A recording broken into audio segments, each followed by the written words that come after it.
Destination: the Tiputini Biodiversity Station, deep in the Amazon rainforest. Mode of travel: plane, bus, boat, bus, boat. The rainforest becomes patchier as we approach Coca. Palm oil plantations and cattle pastures, gravel roads, and grids of housing. Welcome to the Wild West of Ecuador. A man's world, says the guide. He explains, men leave their families to work here, to take advantage of the oil money. Women, from neighboring areas, their local economies upended, turn to the only work available: prostitution. Brothels are everywhere. We pass shops, clinics, restaurants, and housing. Rainforest, huh?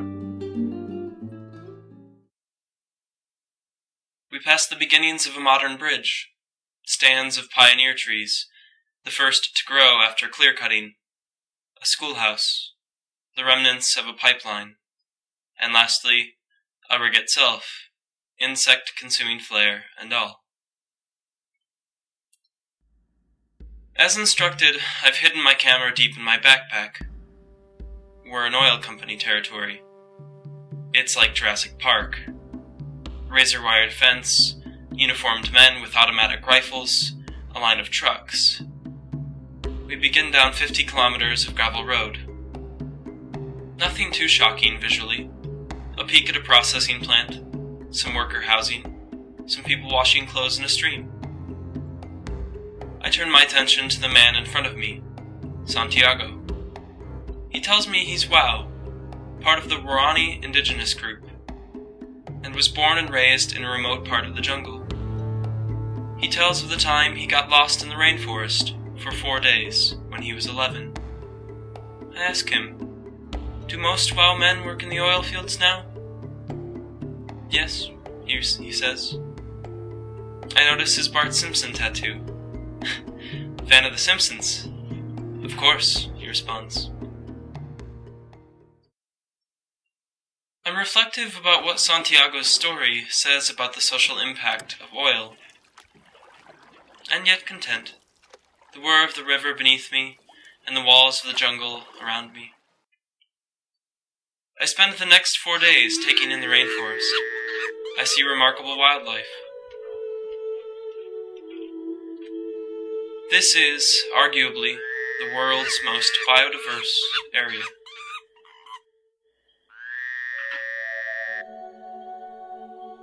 On the last day, I climbed to the top of the tree tower. There, overlooking the jungle canopy extending to the horizon, I think to myself, I get it now, that these are the lungs of the earth.